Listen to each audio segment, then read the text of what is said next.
Innsmouth, stranger. Greetings, pilgrims, and welcome to today's tour of Innsmouth. Innsmouth Book Club, episode 82. And as you can see, we've brought you to the Gilman Hotel this day. So it's a slight change of plan. I'm one of your guides, Rob Poyton. And I'm the other one, Tim Mendes. Yeah, there was a bit of a kerfuffle, wasn't there, at the Squid Inn? Because we were going to be going back there to do some more HBL TV. I believe it all went a bit sideways after our previous visit. Yes, listeners who made their listen roll last episode might have heard a bit of a fracas in the background. Well, apparently what happened was there was a group of Migo visiting, and they'd popped in the Squid Inn for a drink. And a local came in and was heard to say, "I'm really looking forward to getting out of my head and stuck into a jar." And that's when the trouble started. Yeah, and it sort of progressed from there. And long story short, the back wall was vaporized by some kind of death ray, I believe. So, yeah. So we've had to hastily change our plans. And to that end, we have a guest with us today. We do. We have a very excellent special guest who's joining us. So, shall we tread the stairs up to room 428 and meet him? Indeed.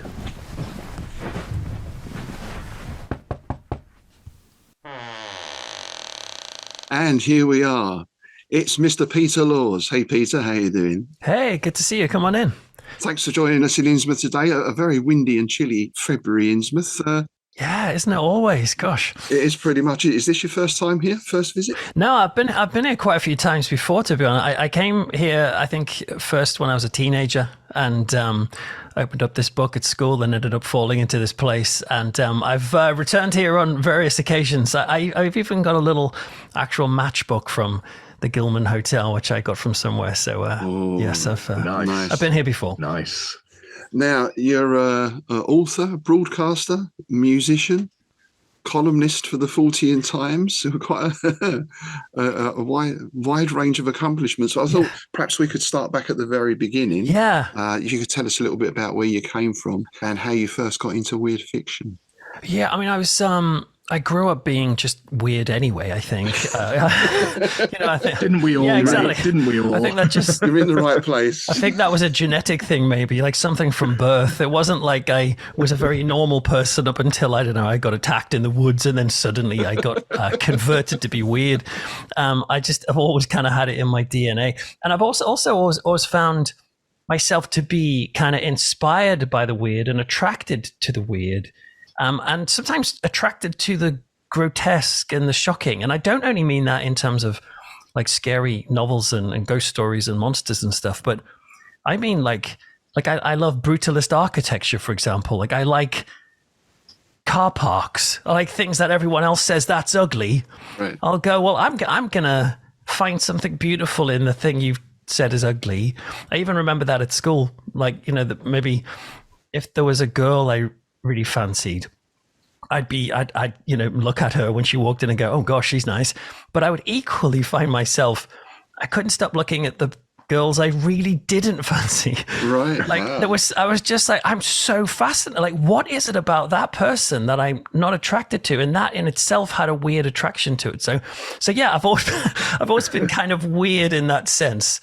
On the outside, I think most people, if they were to meet me, would see me as looking fairly normal. I was a kind of normal in-betweener at school. But on the inside, I'm pretty weird.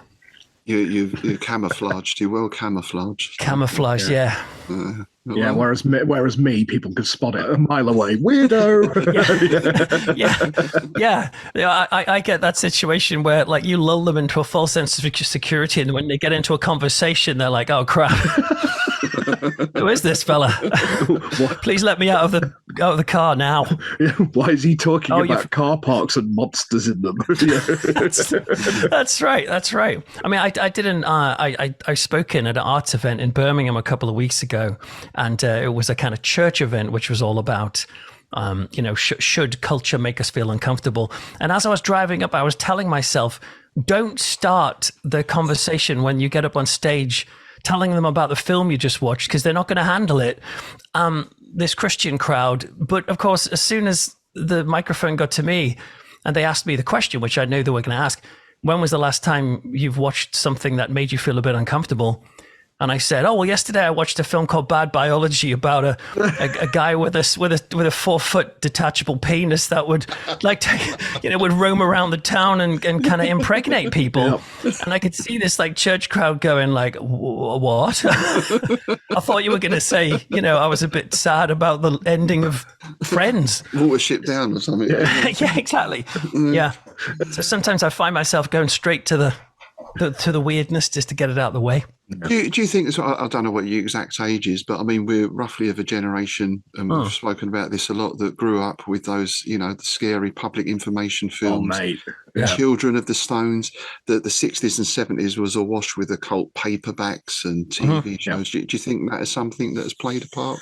Oh, without a doubt. I mean, I think those are the things that, in some ways, there was like two things that were attractive about paperbacks like that, or like scary films or TV shows, or even like the kids' TV shows that I used to remember watching, which would be actually quite terrifying. Oh yeah. But I think it was a mixture of, one, it was the thrill of being scared, and I like that. I don't like being scared in real life. If I'm getting chased down an alley by a guy with a knife and he does want to kill me, I'm not enjoying that. But I do like simulated scares, because they do something psychologically to me, which is quite pleasing. So there's the thrill of it, but there's also these stories kind of opened up a doorway to something that I thought might spill into my own life. So a feeling of, hang on a minute, if I'm reading like a haunted house book or something about other dimensions, that's not just entertainment. Like, what happens if that stuff is real? Yeah. And for me, that made like my hometown become a potential stage for epic adventure. Right. Yeah. Nice. Yeah, it's interesting because we have spoke about that a lot. And it's funny you bring that up, because I have this theory that it goes back to sort of primal days where we're huddling around fires and there's beasties in the dark that want to eat us and things like that. Yeah. I think it goes back to these sort of stories get us in touch with that primal side and give us that sort of fight or flight thing. I think it's probably hot wired into us somehow. I don't know how, but there you go. No, I think you're right. I mean, I read about this in a nonfiction book I wrote for Icon called Monsters. The Frighteners: Why We Love Monsters, Ghosts, Death, and Gore. And certainly that is one of the reasons why we're attracted to things, because there's almost like a kind of evolutionary advantage for us to not look away from the shadows, but to try and figure out what could be in the shadows. And also, once we realize there's monsters in there potentially, then naturally we're going to kind of preserve the lives of our offspring by gathering them around the campfire and potentially even telling them exaggerated versions. Exactly. Because then they'll go, oh crap, we better not venture there, even if there isn't an actual monster. So you're right, there's a survival function of morbid, scary culture. Even like people who drive along in a motorway and they see a crash and something tells them psychologically to look at it. Rubberneck, yeah. Yeah, they're not just being like weird death pervs. They're actually, something in their brain is saying, oh, if I can work out what happened there, then I can avoid that myself. You get top marks there for getting a band name in very early on. Weird Death Pervs. That's definitely yeah, I like it. Yeah. And is there a sense of, well, I mean, that we can think of it in a sort of fiction and factual way, which maybe we can talk about in a moment. But when it comes to fiction, it's something we talk about a lot with authors and game designers, everyone who comes on. Where is this line between presenting horror as entertainment and real life horror? Because, we can look at the news anytime to see plenty of real life horror, but that's not the same sort of entertainment as watching a Dracula film or something like that. Yeah, I think you're right. There is a difference. And in some ways I would put the parallel with, let's say, real life horror as being, I don't know, like an ITV crime drama where some woman gets murdered in the woods, and then for the whole thing, it's a police procedural. They're trying to solve the case. That sort of story to me it's kind of interesting, but ultimately it leaves me a bit disturbed because it makes me think, oh, hang on. Yeah, it reminds me that people get murdered and hurt in the world and suffer. But because there's no thread of the supernatural whatsoever, it doesn't give me any thread of hope. I don't know if that makes sense. Whereas when I read weird fiction or horror, or ghost stories. They have the kind of the thrilling bit of it, but to me, anything that is beyond like just pure reality suggests to me there could be more to my reality. And that to me gives me a sense of hope, because it makes me think, oh, well, maybe there is life after death, or maybe the people I've lost and loved are not gone. So it's all to me a big bundle of trying to find, in some ways, comfort and community in a scary world, and doing it through scary stories that somehow like make me connect with the things that frighten me, but in a way that don't overwhelm me with the sadness.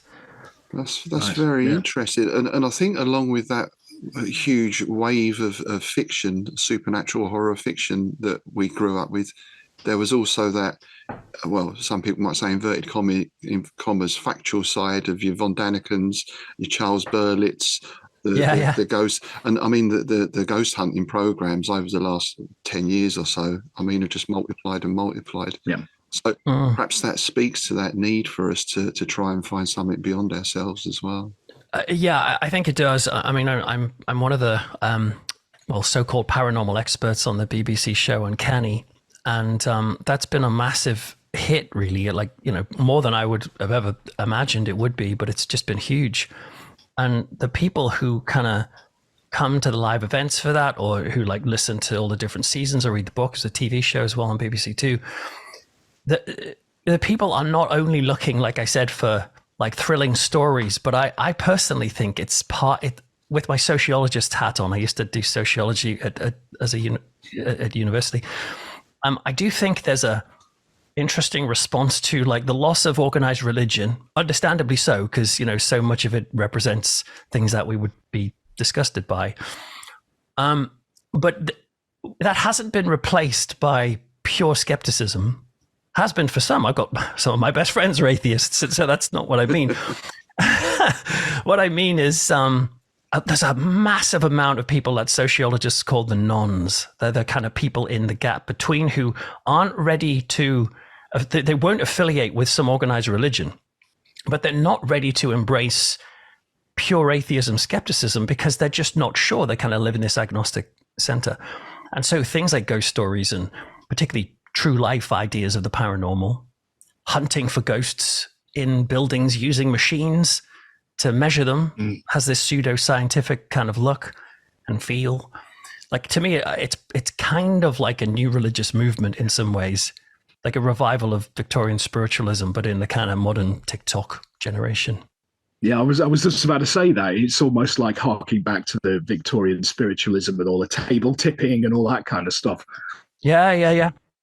But a book joke that Rob will probably like this. Rob will probably like this because he loves his bad puns. Do it. But did you hear the one about the agnostic dyslexic? No. He lies awake at night wondering if there's a dog. Very good. It's terrible. Still got it. Yeah. You're booking in for the when it reopens, the shipping comedy night. Yeah, exactly. My favourite joke from there was, what's Cthulhu's favourite meal? Fish and chips. Oh. Very good. That's a very big newspaper to wrap them in. In non-Euclidean folds. Non-Euclidean. That's right. And I mean, I suppose alongside that, fall off potentially in people going to organised religion, there's been a huge increase in what people might call, again, inverted commas, fringe religions, or even things like Scientology, various forms of Wicca, all this kind of stuff. So there does seem to be that need there in most people, at least. Yeah, and even I would even go so far as to say fandoms as well. Whether that be science fiction or fantasy or superheroes things, or even like Lovecraftian stuff.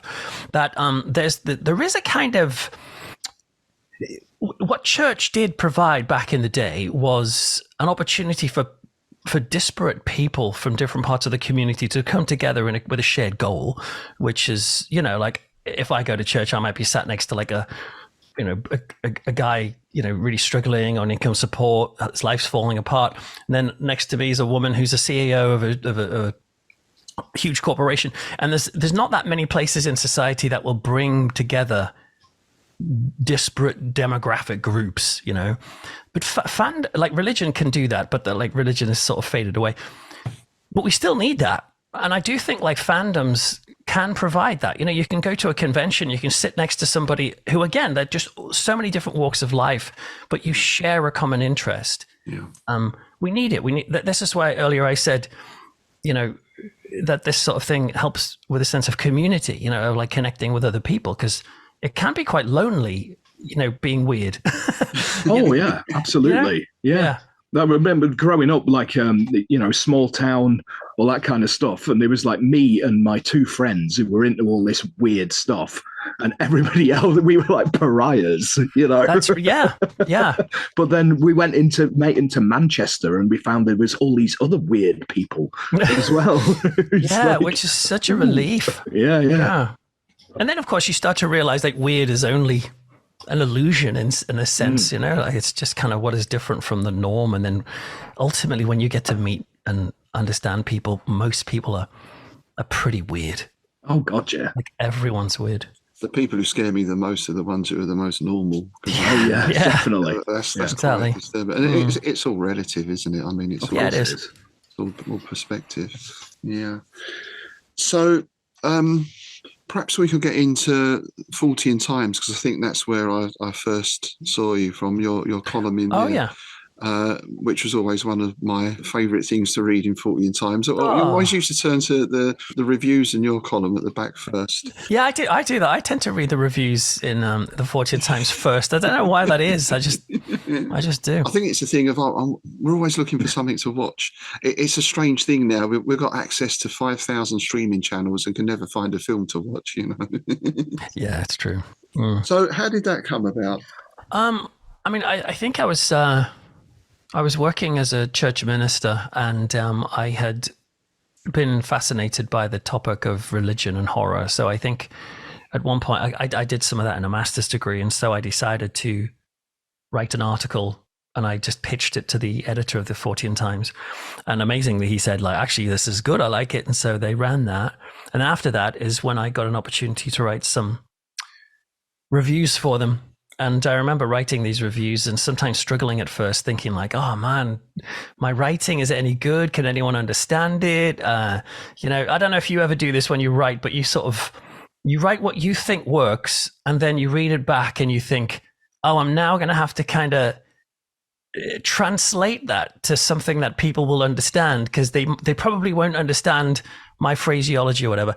And I used to struggle with that. And then one day I wrote one review for the Fortean Times when I said, no, I'm now going to screw it. I'm going to just write it in the way I understand it and see what happens. I sent that in, and they got back to me and they said, this is great. Would you like a column? And I started a column for them, and I've just been writing what I like for like 10 years now. And nice. And that was a lesson for me, I think, in kind of having more confidence in like your own voice and not always having to translate it to a fictional sort of person who you assume won't understand you. They actually might. I think most authors go through that. I mean, a great example is Ramsey Campbell, isn't it? Yeah. When he started out, he was trying to be like Lovecraft. And it was when August Derleth said to him, be yourself and do it what you're sort of familiar with. And that's why, you know, how we got what he does. And I mean, I did it. I did exactly the same thing. I started out aping Lovecraft, and then was like, "Well, hang on a minute. Yeah. That's not me. That's me trying to be somebody else." Yeah. I wonder where that's going to develop now with the dreaded AI that excites a lot of polarized views on social media, of course. Yes, true. God. Yeah, it's the thing is, because with that there is an element of scaremongering as well.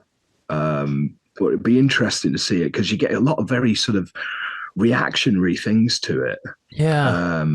But it's similar to it happened back in the 80s, with the 70s and 80s with the synthesizer, didn't it? And things like that. People like I think to some extent, I think now it's potentially the impact is wider because synthesizers was musicians, right? And who in the normal world cares about them anyway? They never get up till 2 o'clock in the afternoon, and they don't do it. I think I do. I totally kind of get the scare of AI in the sense that it can wipe out like artists in particular. If I can just type in picture of Lovecraft on the toilet, eating a bagel, boom, it's there. And I say, oh, cool, I don't have to pay 600 quid or whatever it is to get that. It's hard to imagine how you can sustain a certain type of area of art when you've got something deliverable so quickly for free. So I get the scares of that. Like if I was an artist and me as a writer as well, you can easily come up with stuff on AI. But also I do sometimes step back from it and think, like, the issue with AI is often because it's kind of scrolling through all of the collective knowledge of the internet and coming up with something. And we feel like, well, that's not worthwhile and it's not real because it's not human. But in a way, I feel like that's what everyone does. Like we accumulate stories and ideas and film images in our mind. And then out of those things, we create something new. So I don't feel like I'm doing something much different from AI. That's interesting. Because I'm not like creating out of a vacuum. I'm creating out of the bedrock of influence that does rely on other people. And I think what it is, it's that what people are afraid of missing is that connection somehow. So if you present something, I could then potentially write to you and get in touch and say, well, actually, I think this, and this. Whereas with AI, it's just something that's presented and is consumed, and then you move on. So, I mean, maybe for making adverts or something, great, it'll work. Mm-hmm. Well, you notice that something I spotted the other day, which is quite strange, is that a lot of news media has gone AI.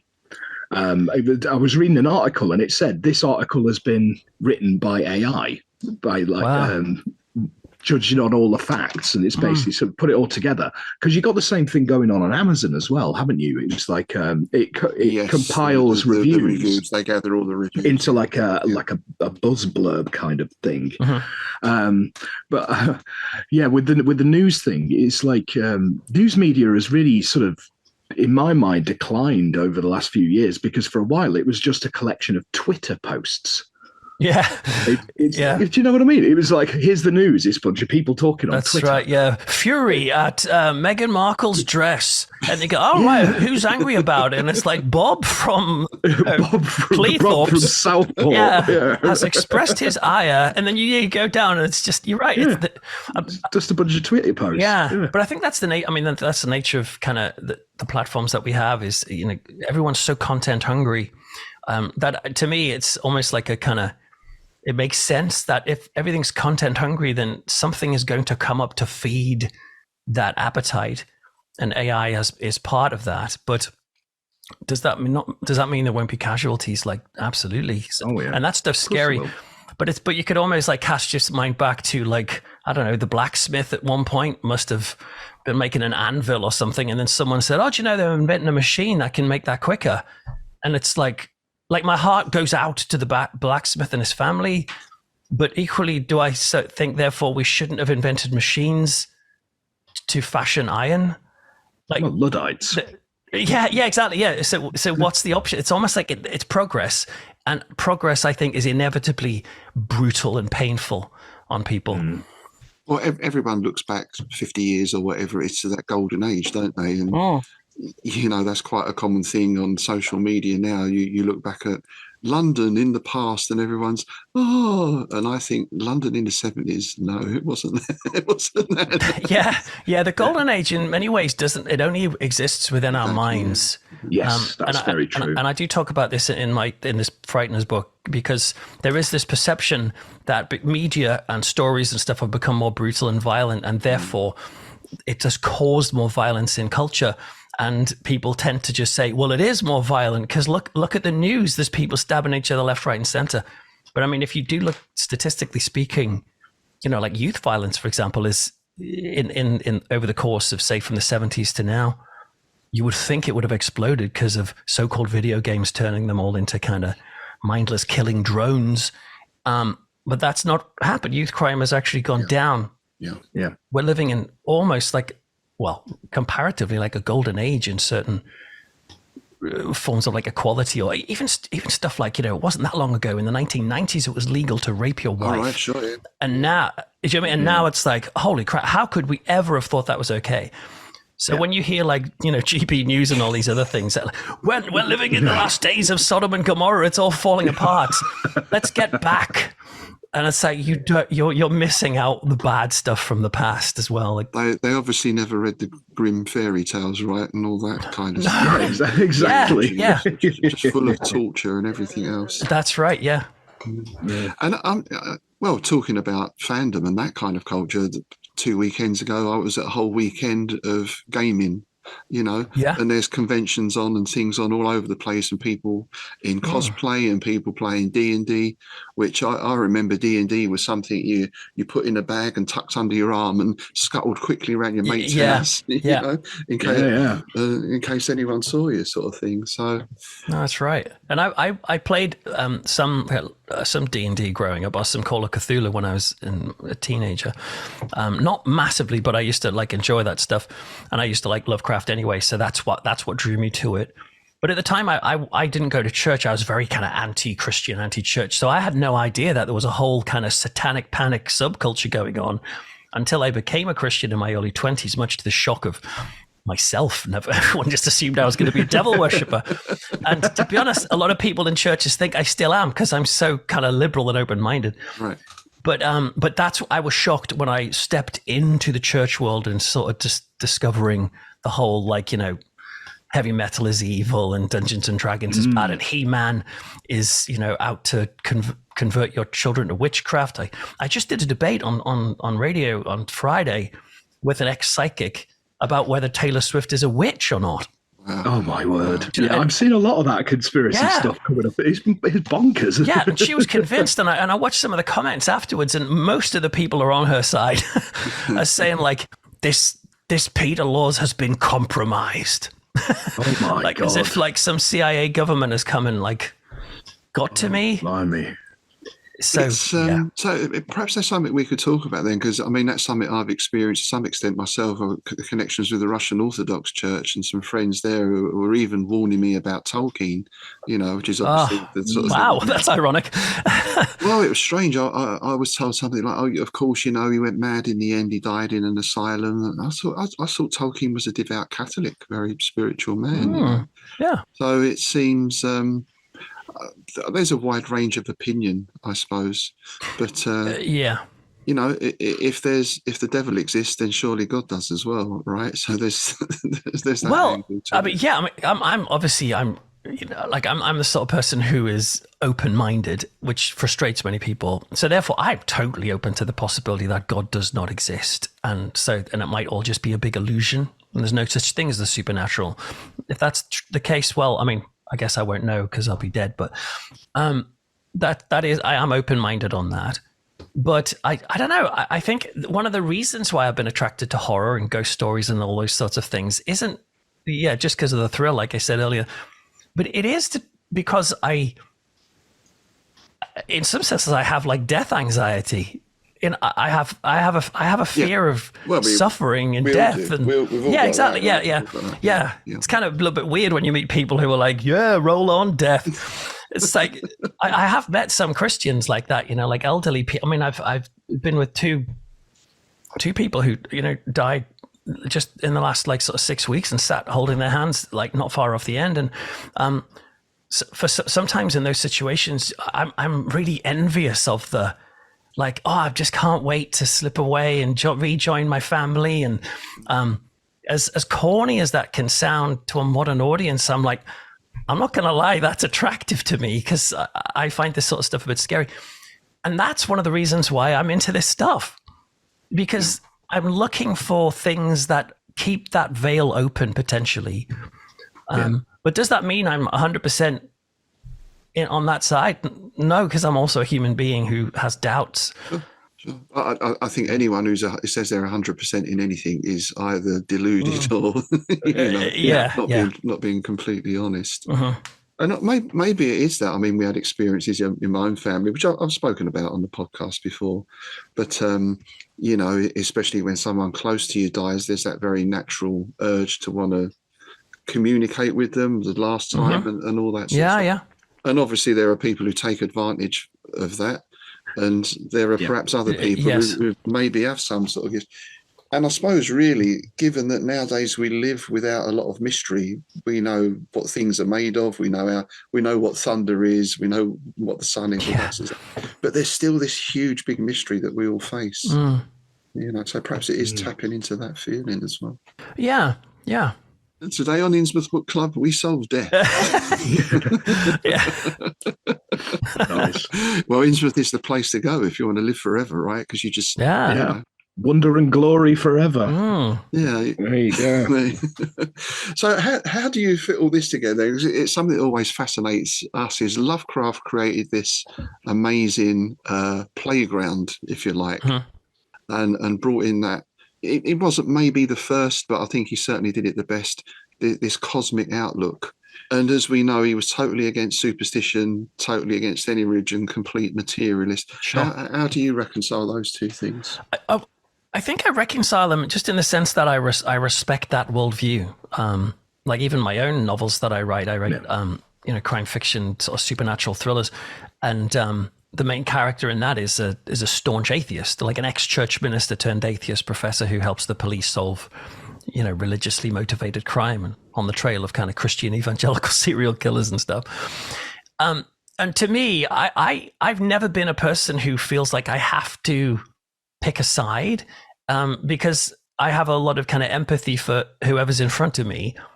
And so with Lovecraft, it doesn't make sense to me to say, that shouldn't mean anything to me because he didn't see anything real in the beyond. Like, I don't care. Like, I relate to him as a person who found these subjects exciting and interesting and stimulating.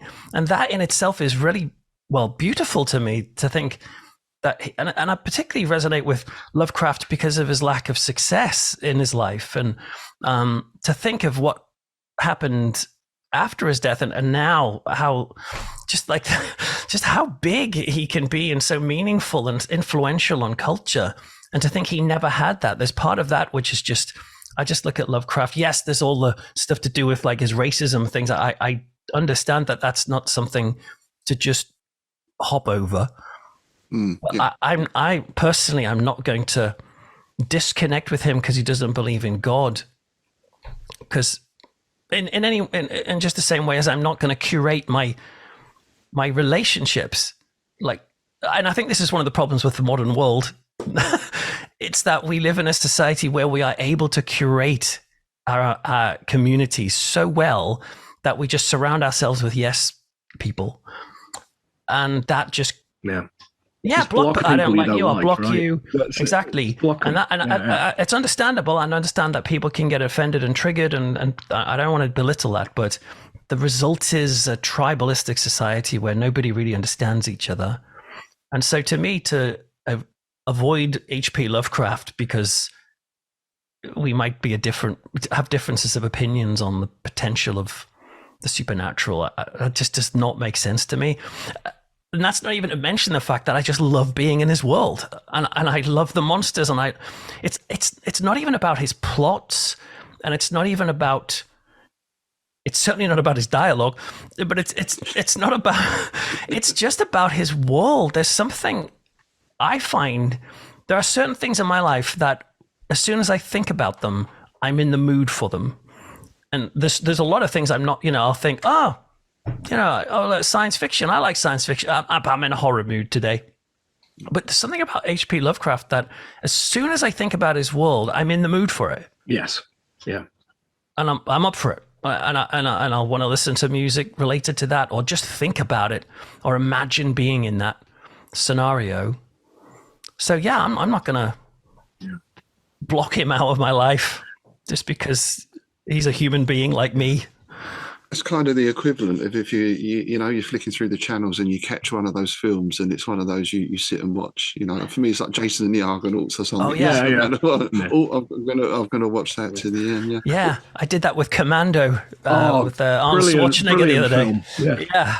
What a soundtrack as well. Absolutely superb soundtrack. I've been listening to the James Horner score like all week last week, like strutting around, just like, trying not to, chokehold my kids or anything. Like shoot the neighbors with them. Let off some steam. I think the interesting thing with Lovecraft, though, is yes, supposedly anti-supernatural and everything else, but he seemed to invest a lot of himself in the Dreamland stories. I mean, even to the extent of putting himself in them with Randolph Carter, which are incredibly fantastic and imaginative. So there was still that aspect to him, I think. Yeah. Well, I think even though he was sort of against all that, I think again he was sort of open-minded and he would listen. I think I've always thought it'd be really interesting to have sat and listened to him and August Derleth having a conversation, because August Derleth was devoutly Catholic. So I think, and they're really close friends by all accounts, and I could imagine they had some really interesting conversations about their sort of opposing worldviews.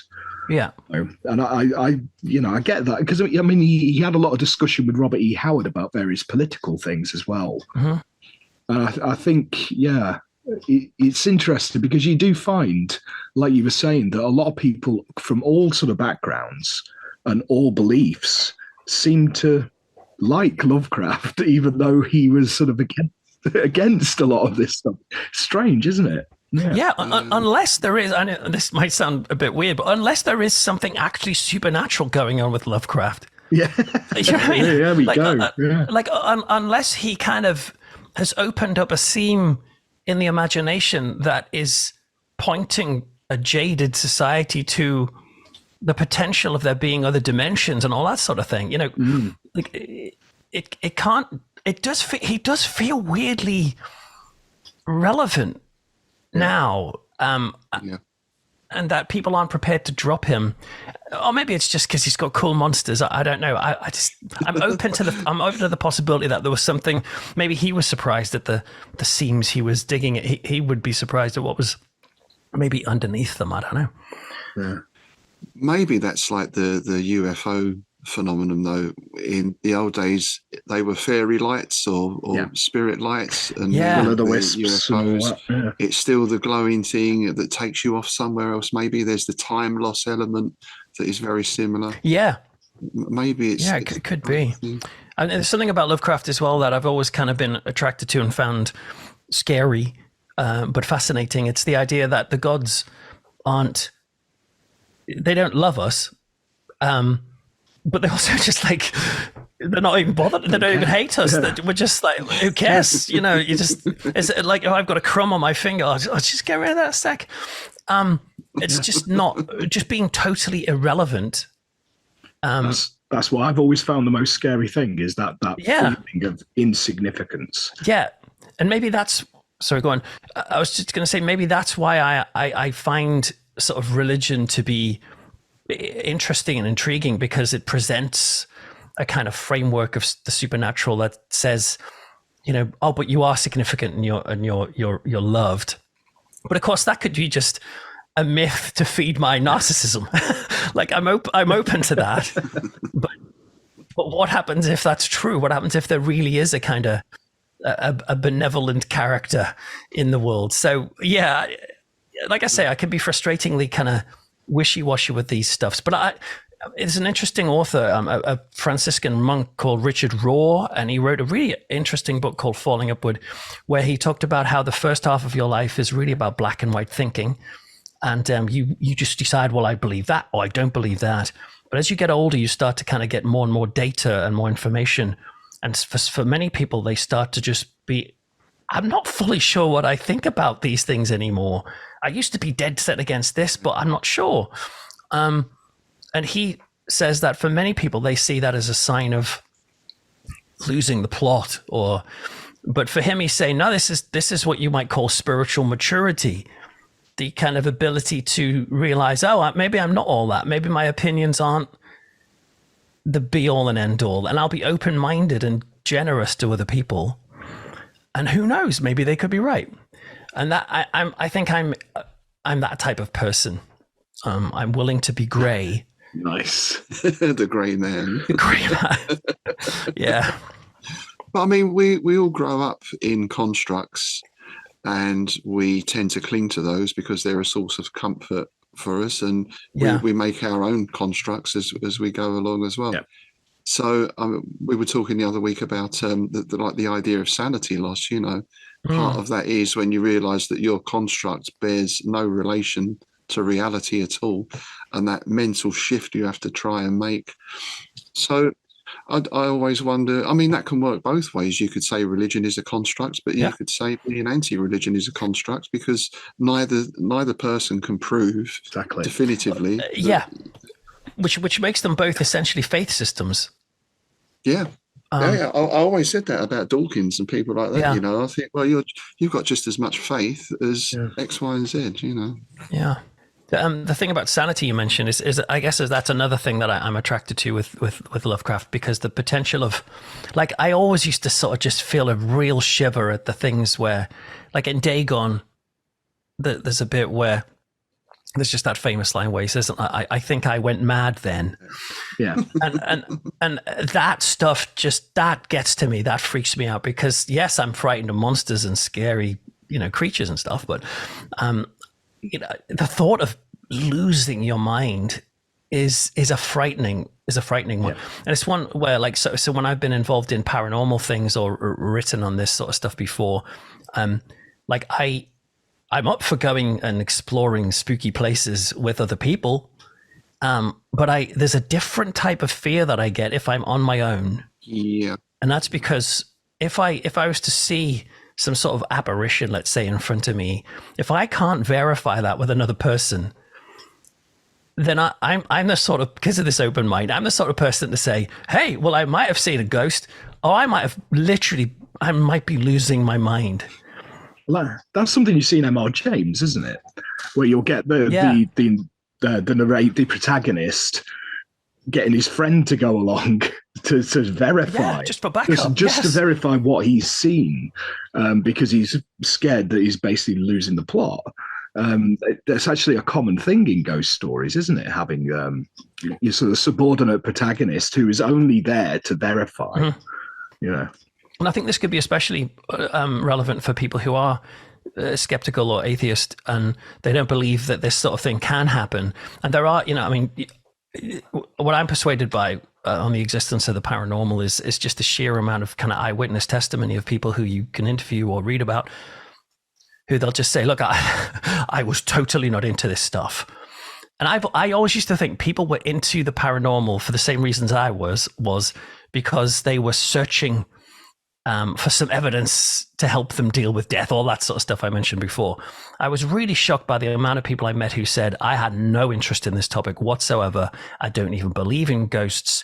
But one day I saw my grandfather walking down the corridor towards me, and I know that actually happened. But I still don't believe in ghosts. And so now I'm interested in this topic because I've been forced into it by an experience. And if you're purely skeptical, if you see that by yourself, that's just messes with your head. Sure. I think that's what this technological age now, we see now with the paranormal investigators, the amount of kit these guys have. Yeah. Cameras and EVF things and your temperature gauges and all that kind of business, right? Infrared sensors and all that. I think that's the sort of modern equivalent of these guys who took along their mate to take notes. Yeah, you're right. So they've got some kind of verification, just any kind of verification. I think that's what a lot of people are searching for. Yeah, which is why it's so frustrating when like these machines like can break down, or like notoriously, why have the batteries gone? And and that's become such a cliche. It sounds ridiculous, but it honestly does happen in certain cases where like they're like, I don't understand how this is even possible. Or you take a picture of something and it's not there, but like groups of people are seeing things. And it's almost like there's a theory behind poltergeists, for example, like what happens if, it's not just like single poltergeists all over the place, but there's like an arch poltergeist that is sort of, just messing with us and trying to hurt us, like trying to, get rid of our sanity points basically in our life. Well, almost feeding off of that. Yes, We actually had scary. an instance of that recently. I went out to Pluckley. Not Pluckley. Start that again. I had an instance of that recently. We went out to Borley, to the site of the rectory. Yeah. And we stayed in Long Melton, just down the road. We stayed at the place where the guy stayed when he wrote the book. And we basically went out in the morning, and my partner had fully charged the phone. We got to the rectory, got to the church, and it died. So there you go. Yeah. Poltergeist.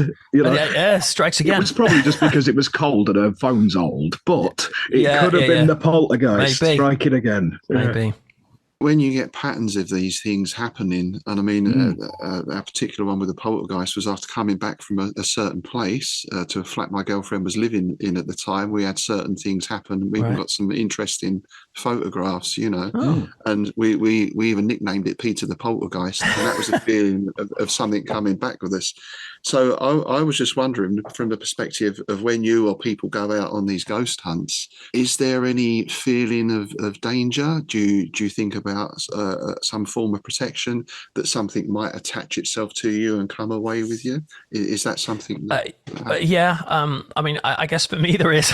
I do think about that because I like to keep this sort of stuff kind of, in my world and not in my family's world. Sure. If that makes sense. Yes. I've got kids and I've got a wife, and they're not really into this sort of stuff.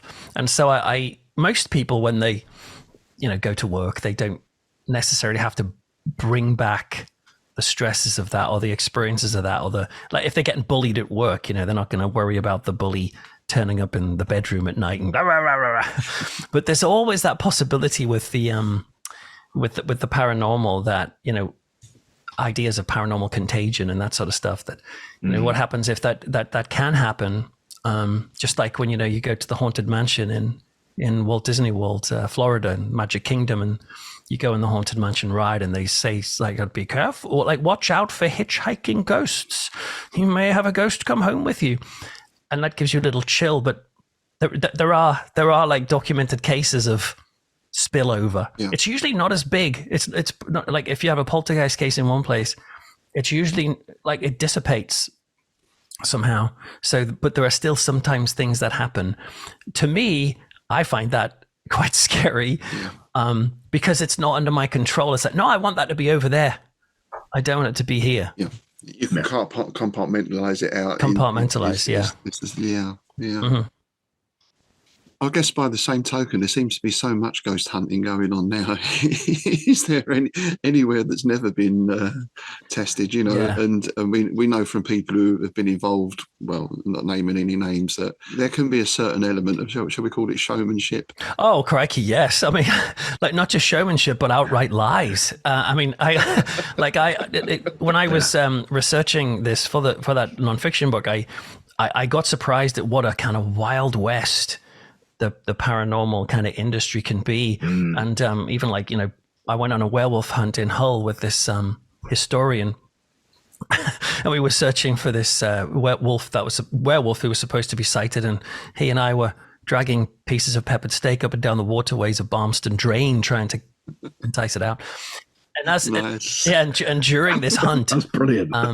we were talking about his work as a paranormal historian. And he said, "Oh yeah, I've had death threats from some people who run these paranormal tourism groups, because they'll say, oh, come to this castle or come to this old factory, and did you know that 3 women committed suicide here over 70 years, and you can still hear their ghosts at 2 a.m." And he would be like, "That's not true. Yeah, they didn't do that. That's not true." No, they didn't. And he would challenge them, but he wasn't just challenging them their hobby; he was challenging their business.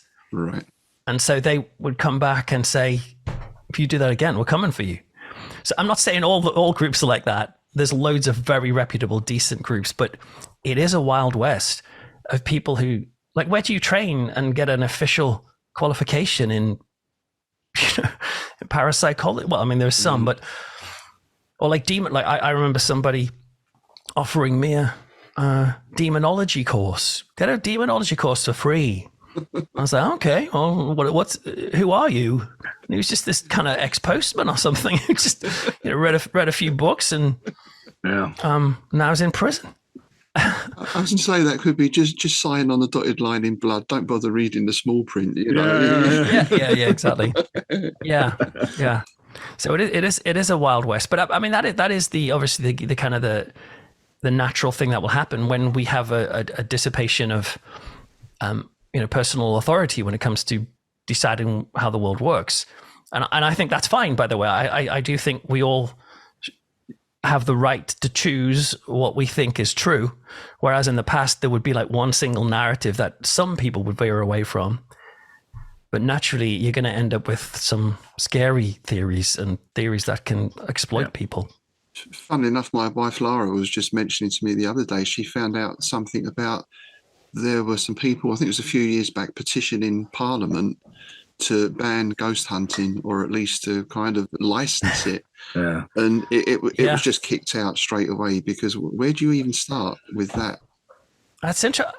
I don't know who your partner is or whether or not she is connected with me on Facebook or Twitter, but I did post something just a few days ago about someone I know who has started a petition against ghost hunting. Oh, right. Well, maybe that's what she said. Yeah, maybe and that got shared quite a bit. But yes, but there was another petition against ghost hunting that started in like 2011, and the government, perhaps understandably, came back and said, well, like, this doesn't come under our remit of like policing. How would you even begin to regulate that?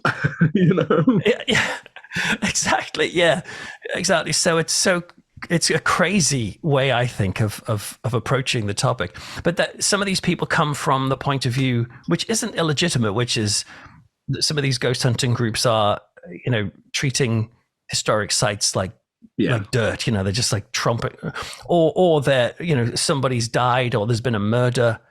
Again, for the nonfiction book, I studied the murderabilia industry, which is people who buy, like, I had a lock of Charles Manson's hair in my hand at a shop that sold it for £40 a strand. You could have it in a little locket. For some people, they're like, hang on a minute, my daughter was murdered, and now you're doing a Facebook Live trying to conjure her spirit around her grave. Well, I think one of the biggest, the most notorious ones of that was Jeffrey Dahmer's fridge, wasn't it? It was auctioned off, and quite rightfully, the families of these 17 men who were stuffed in that fridge were not very happy about it. So I mean, I interviewed a man in Florida who's kind of one of the biggest sort of fighters against the murderabilia industry, and he is the chair of the I was shocked to even know this existed, but he's the chair of the group for the parents of murdered children. There's an actual official group for that, and he talked about how so many of them have Google alerts for their children's name, right? Because they're just like looking for the next eBay sale that's going to come up with something related to their child's death. Oh dear. And it was just, I mean, I'm not prepared to dismiss people who are into true crime, because I think there are reasons why people are drawn to that too. I read true crime. I'm into it. I just find it fascinating, but it's more from the psychological and the investigative perspective. Totally, yeah. So I don't want to kind of suggest that I'm demonizing people who like true crime, but it's just this is what we when you talked about the difference between, say, weird fiction and horror fiction and true stuff like that, there's actual real people involved, who are still living with it as a reality, not just as an entertainment choice. So something to bear in mind. And I think as well, something we were talking about, I think it was the Roger Zelazny story we were covering that. It was, Night in the Lonesome October. Yeah, in which Jack the Ripper is the main protagonist. This sort of idea almost of the serial killer as some sort of superhero. You know, I mean, especially in things like Silence of the Lambs, he almost seems like a supernatural figure. They have superpowers in Oh yeah, I mean, you know, you can get Ted Bundy for president T-shirts, you know, and people who are big fans. But I still don't think they're necessarily they don't fully like it. There's sometimes like reasons, even like for example, women who are attracted to men who have been like serial rapists or killers and are on death row. At first, you just think, wow, these women are freaks, like to do that, and they're trivializing, you know, the death and murder that these people have done. But then many of these women have in their previous life, you know, not reincarnation, in life earlier, they have been abused by horrific men. And there can be a psychological empowerment for some women to be in a relationship with perhaps one of the most dangerous men on the planet, but she has the power and control over that relationship. She never has to consummate it. She can shut off the relationship just like that, but I'm not going to write to him anymore. And there's just, this is what I mean by like having a kind of empathy, a radical empathy for others can sometimes make you look beyond the knee jerk. Well, you're a freak. I never thought of it in those terms. Although, just to drag us down a bit again, it does remind me of that Bill Hicks sketch he used to do about there's women writing to Ted Bundy offering marriage, and I can't even get laid. What have I got to do? He goes, well, I don't understand these signals you're sending. Yeah, the system's screwed up, isn't it? So, over the course of your investigations, do you have any sort of particular favourite theories about what paranormal events might be? Because I always think with UFOs, people say, UFOs, little green men from Mars or whatever, but obviously there's a whole range of possible explanations. And surely the same thing with any paranormal event. It doesn't have to be one explanation for everything. Yeah, and I do welcome that kind of approach to the weird and the paranormal these days, which is there used to be a time when it was just, yes, this, you know, ghosts are in this box and cryptozoology is in that box, Bigfoot and stuff, and UFOs are in that box, and then there just seemed to be a blending of a kind of what happens if there's one unifying theory of all the strangeness. But also I do think there's a so I'm attracted to that idea, but also there is this, like I mentioned earlier, a kind of an influx of religious exodus people who've like moved on from church, and they are moving into these paranormal, cryptozoological, ufological, that was a mouthful, worlds. It's like a limerick or something. And what they're doing, they're bringing some of their kind of religious baggage with them. So there would have been a time when, you know, like Harry Price and other people were searching for ghosts. It would have been ghosts, you know, the spirits of the departed. Whereas now, if you watch ghost shows, they do talk about ghosts, but they're always talking about demons. It's not just ghosts; it's demons. There's like demonic presences there. If you read stuff to do with, you know, Bigfoot, there was a time when Bigfoot would have just been purely another biological creature that we haven't discovered yet. Whereas now, there's loads of theories and books and films about paranormal Bigfoot. What happens if he's an interdimensional creature? UFOs, they used to be just other creatures from another planet. But now what happens if they are our creators? What happens if they are like actual, you know, angels, or was Jesus an alien? You know, all these sorts of things. And that's what happens when you get this fusion of like the religious hangover coming into the paranormal space. There's a blending, which has its good parts and its bad parts. So you mentioned the fiction as well, writing fiction. And I want to talk about your music as well in a little bit. So with the fiction, what made you start writing, and what's your general approach to that? How do you formulate your ideas? It sounds like an interesting main character you've come up with. Yeah, thank you. I first came up with an idea when I was working as a church minister. My wife and I were walking, and I saw a cow in a field one day, and for some reason, whether the cow transmitted the plot idea to me, or it just happened to be there at the time. But it just started me thinking about a potential plot idea, and I went home and I thought, I'm going to write this down. And I had wanted to be a writer when I was younger, but I just wanted to do anything creative. So then I started joining bands and music and stuff. So I didn't write any stories for a long time.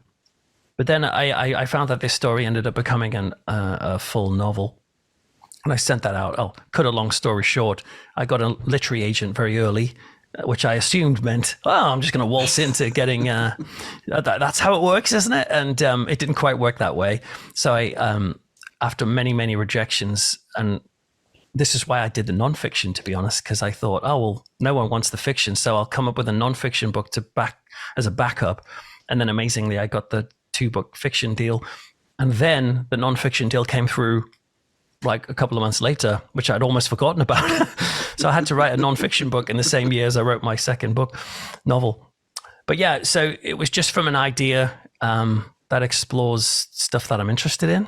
And for me, like the first novel, Purged, is where Matt Hunter, the main character, is on the trail of this demented Christian who believes the best way to save people for heaven is to baptize them and then murder them immediately afterwards, because then they won't lose their faith and they'll be pure and set for heaven. And that is just a natural extension, I think, of a theological idea, which is in some way, imagine if babies are holy, let's say, or like untouched by the sin of the world, unless you believe in original sin. But many Christians will say, oh, no, like we get corrupted by the world. So you have to ask, well, at what age? Yeah. And then let's say, 11? And you're like, yes. And by then, if they get corrupted, they'll go to hell for eternity. So the natural progression to me is, so why don't we just shoot 10-year-olds? There's a kind of logic, that's a sort of strange logic. Yeah, there's a weird logic. And so that's kind of what's going on in the first novel. And there's 4 novels. And they just explore, I think what I find interesting is this clash of worldviews of like, I think Christianity can be pretty scary. It's what put me off going to church growing up. I used to be very anti all of this sort of stuff. I was in a band where I wrote songs about spitting on the Bible and God being a loser and stuff. So it was a shock to me to join in. But yeah, I still sympathize with people who find religion scary. And so I thought, well, why not write books in which the protagonists are the protagonists are the atheists and the baddies are the Christians. Right. Yeah. And has that attracted criticism from people, do you find, or does everyone get it? It's some ideas, it's attracted some criticism where some Christians have said, look, we like the books, but like, at what point will he become a Christian? Like, I guess your plan, isn't it, is to, get people to like him and then they'll be converted along with him. And I'm like, no, I don't really have a particular plan. And the books have like, the supernatural in them and sort of hints of there being demonic ideas going on, just because I find that sort of thing interesting and good for like the horror tropes of it all. But yeah, on the whole, no, I've been pleased that atheists have enjoyed the books and said that they felt that he was an authentic atheist, that it wasn't me doing a stereotype, like, because I respect atheism. Right. In some ways, there's a beautiful simplicity to atheism in many ways. I'm not a believer in this thing that there's no atheists in foxholes, is the phrase. Everybody, if they reach rock bottom and their life is, on a plane going down, they're going to turn to God. I think a lot of people do, but there are people who just don't. Yeah. And in some ways, it's less complicated. Well, in both respects, you can have that. It goes back to that faith again, really. If you've got complete faith that there isn't, or complete faith that there is, you can almost let go of all that baggage about having to worry about it or question things, and just accept what is going on for what it is. Mm.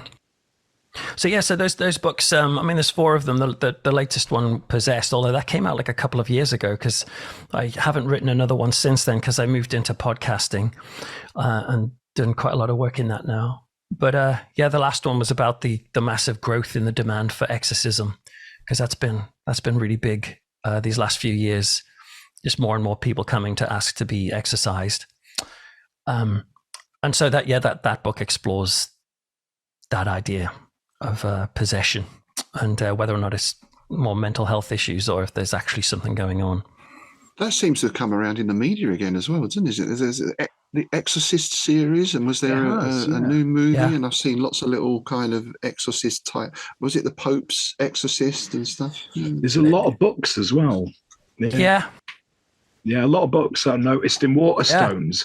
When I was, because I just pop in there every time I walk past, because I'm incapable of walking past the bookshop, and go in the horror section, and I was like, the exorcism of my friend's exorcism. It's like, exorcism seems to be a thing again. Yeah, a few years ago it was fidget spinners. Now it's the ancient ritual of exorcism that all the kids love. As long as they're getting some exercise, then it's got to be good. Right? The spider walk got me. Well, exactly. Bit of Joe Wicks. The head spinning. Yeah. Oh yeah, that'll get the calories off. Yeah, but the exorcism stuff, I mean, particularly because like as you said earlier, the column I write for the Fortean Times is about horror films. I'm working on a big story for the Fortean Times at the moment, which is about an exorcist. But normally, I write films, and one of the reasons why exorcist films are so popular these days is not only because people are interested in this topic and a little bit. Sometimes people get a bit scared of what society has rejected. So, for example, in the 1950s with like monster movies, it would be a feeling of, we've rejected, say, a kind of a fixed churchy type moral code, and we've embraced science. And so science fiction films come along and say, yeah, but what happens if that's a bad idea? Should we play God? And if we play God, we're going to screw the world up. And then equally, I think now there's this sort of like, oh yeah, we don't need church. And then so the culture comes back and says, what happens if that's a bad idea? Because what happens if you get possessed? So I do think like our stories have a habit of like pulling the thing that we think we don't need anymore and just saying, what happens if that was wrong to do that? But the main reason I think is exorcism films are so cheap. Yes. Yeah. And zombie films, but zombie films are cheap, but you got to have a lot of extras. But exorcism films are like the cheapest film you can make. It's why there's comparatively, there's not many werewolf films. Yeah, that's heavy on effects, right? And you've got to have a transformation sequence in a werewolf film, and that is so rock hard to do that you just go spin your head around and like say a few swear words and you're done. Right, it's a closed off set, right? It all takes place in one room and all that kind of exactly. Yeah. And a lot of them are just like 2 or 3 handers. You completely minimal cast, minimal effects. You just need a bit of green pea vomit. That's right. It's a can of P&M soup, right? Exactly. Just throw it out. Yeah. And you're done. But it is interesting to see how, like, kind of the economy, the economy of creativity can fuel themes in creativity. And we might not like sort of notice that, but I think when you think about it, you start to see it. Oh, certainly for movies and films, and TV shows, which I guess is one of the beauties of being a writer, is you can have, a cast of thousands. You can do anything. That's right. And yet, having said that, obviously there are trends in literature as well. Certainly, you've seen the same book cover over and over again, right? The same type of book cover. And oh yes, yeah. And I suppose maybe some of the surge in interest in recent years has been through Harry Potter and that kind of series. Perhaps it's brought a new generation into. I hesitate to call it weird fiction. Yeah, but, supernatural elements. I guess. Quite possibly, yeah. Although I've been interviewed by I remember I got interviewed by a Christian radio station once, and I discovered later that they had the presenter had gathered a team of people to pray for protection for her because she thought that I would be bringing demons in with me because I'm into horror films and stuff. And but it was later that I discovered that she thought Harry Potter was demonic, and so okay, there wasn't really very far you can go with that. It's funny because, you make a good point there, Rob, because, you notice it with musical trends as well, being influenced by other media.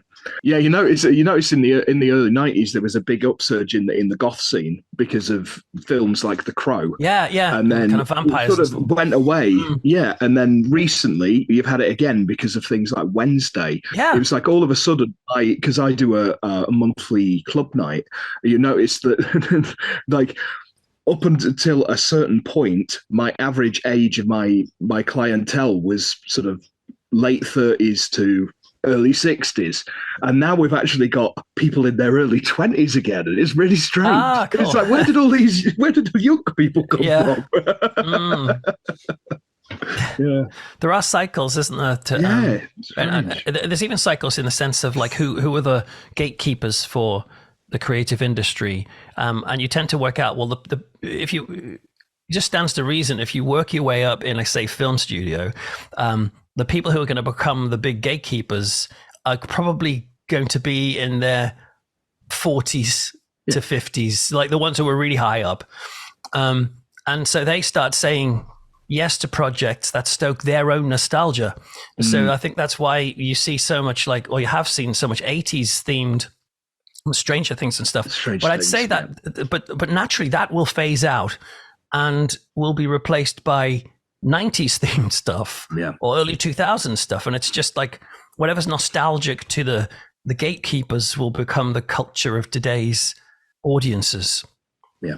There's an element of commercialization in that as well, because I saw a comment by someone. It was they said they felt their childhood had been monetized.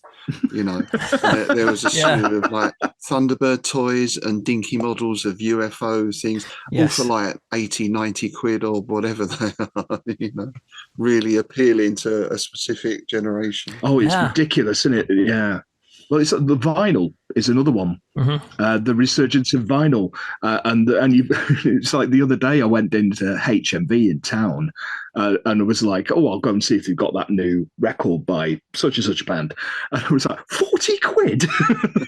Yeah, and like multiple different covers. Oh, I better get both covers, people will think. Yeah, different colours. I'm a sucker for coloured vinyl because I never got rid of any vinyl. So I'm like, that entire wall over there is vinyl. And I'm a sucker for coloured vinyl. Oh, they've got a purple one as well as a red one. I have to buy them both. I've got all the variants. Such an idiot. I'm such an idiot. I'm such a sucker.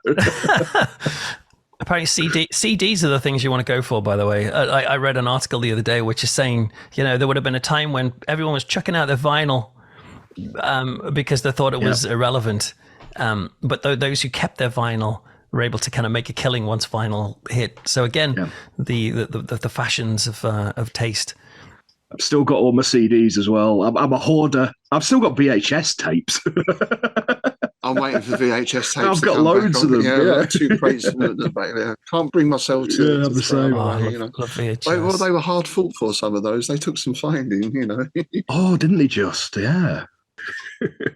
So you mentioned the podcast as well. So I believe you've got a couple of projects going there. One looking at actual events, and also I really like this quote: "The Creepy Cove Community Church.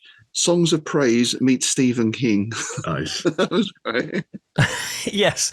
Yeah, I do 3 different podcasts. Creepy Cove is the one that is more like a passion project because it so ties it. The other 2, I'm able to get adverts for it, so I can, actually get paid for doing this, which is nice and a real privilege because I know not many people get to do that. But Creepy Cove is just too weird to get that. What that was, Creepy Cove was an invention in the pandemic, which is at the start of the pandemic, I was noticing all of my Christian, churchy friends were having an instant sort of community because they were able to go every Sunday morning online and gather with people. And it was a pretty scary time, and people were quite stressed out and some people were ill. And I thought, well, hang on, I've either got the option of inviting my non-church friends to come to a church thing, but I'm like, well, do they want that? So why don't I just invent a church that is not based on geography, because you don't need geography when you're in the internet. I'll just base it in a fictional place.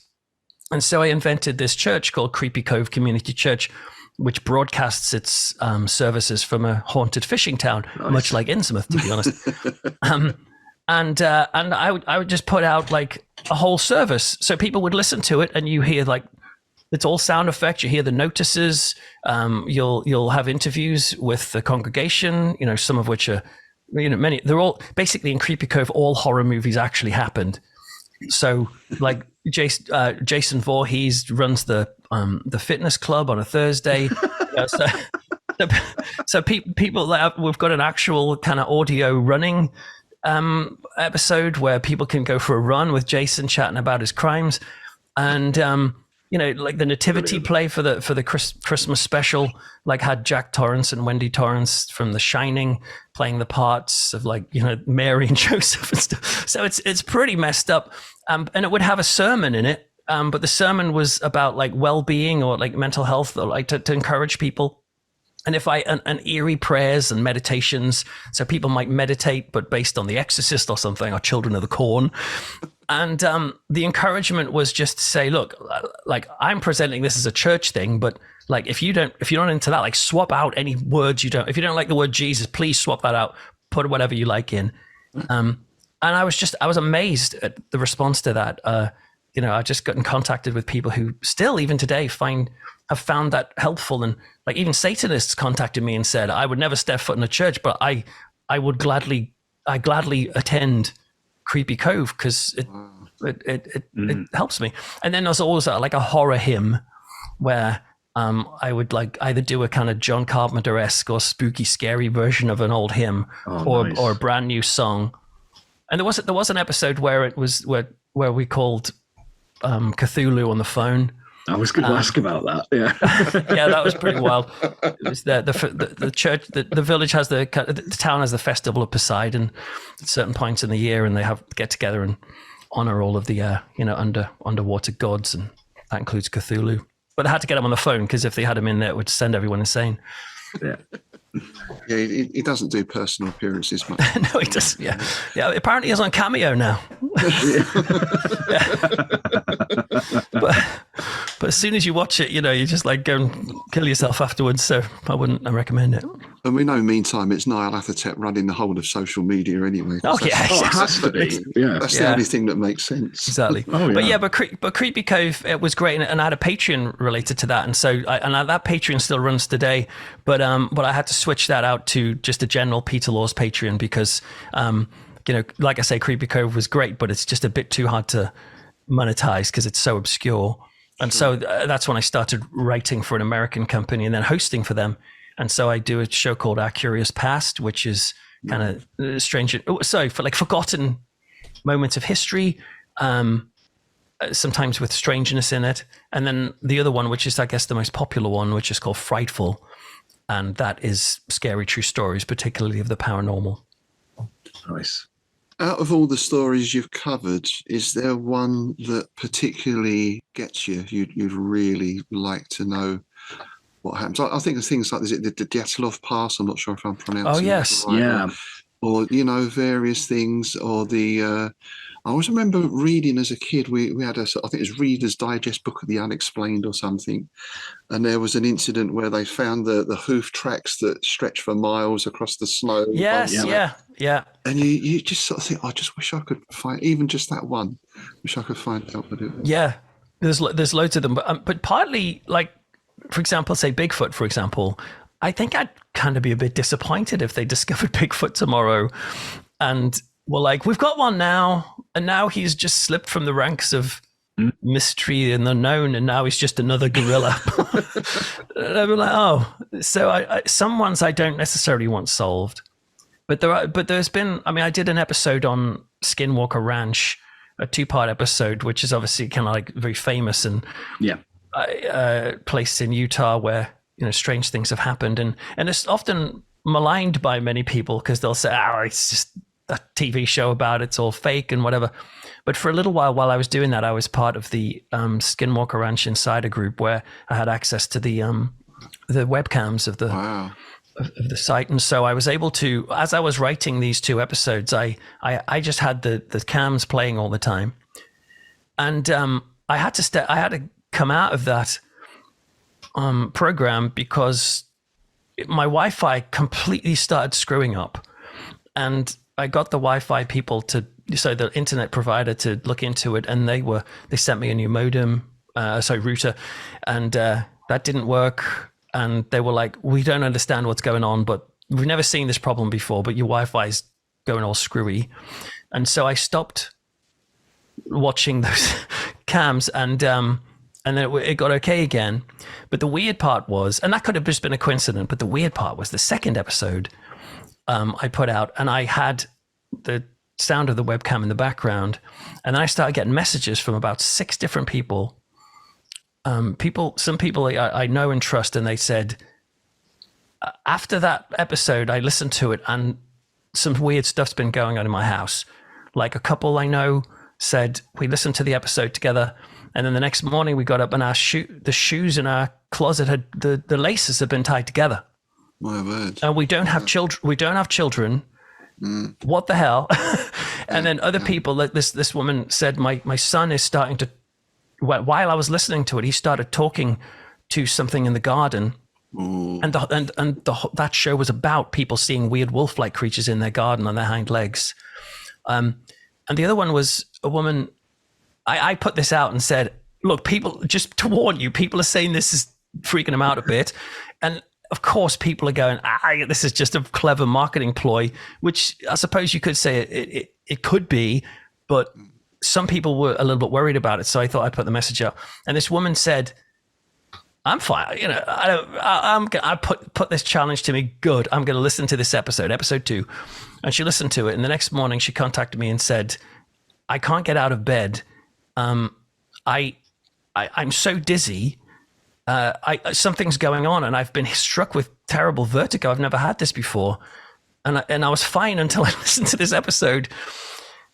That sort of mystery, I'm open to it all being just a coincidence, but I would like to know if there was anything to that, because the accumulative effect of these weird connections is quite freaky. I've not listened back to that episode since, just in case. Yeah, well, because that's not like a single occurrence, like everyone saw a grey lady in their garden after this. That's quite a wide range of I'd guess what you call a sort of low-level poltergeist activity. Well, who knows, or whatever you might call it. I don't know.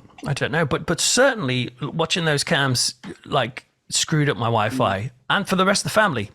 But who knows? It could have just been clouds. Venus, marsh gas. Yeah. Venus, good old Venus. Solar, yeah, of course. Yeah.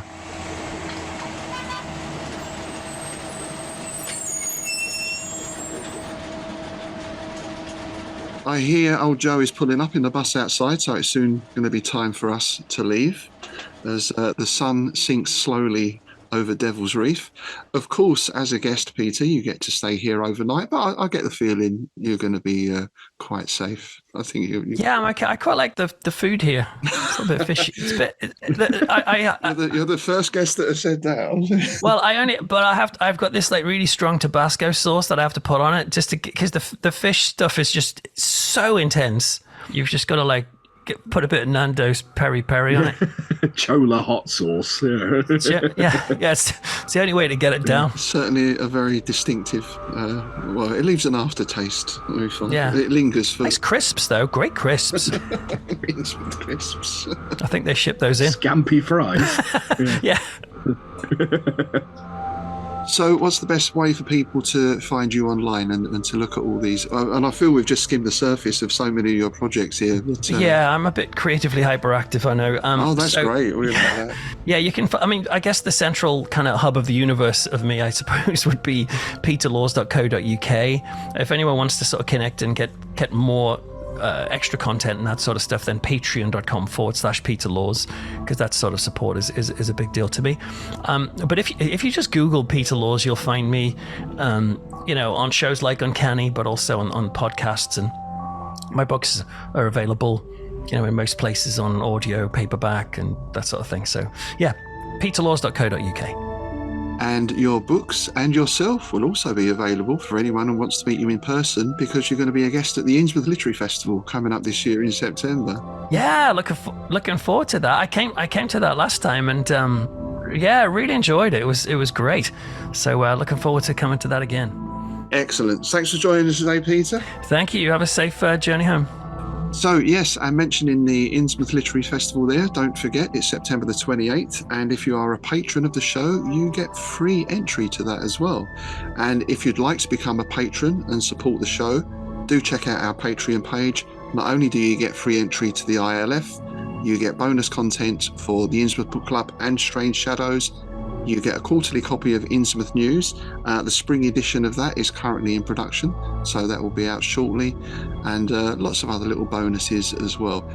I hope you've enjoyed today's episode and our chat with Peter Laws. Join us next time. We are going to be diving in to a novella by our guest of honour from the Innsmouth Literary Festival, Mr. Charles Stross. We're going to be looking at his Laundry Files novella, Equoid. Excellent. I've not read that one yet, so I'm really looking forward to that. Yeah, it's a good one. Okay, folks, thanks again for joining us today. We'll see you next time. With that, it's goodbye from me, Rob Whiten. And it's goodbye from me, Tim Mendes.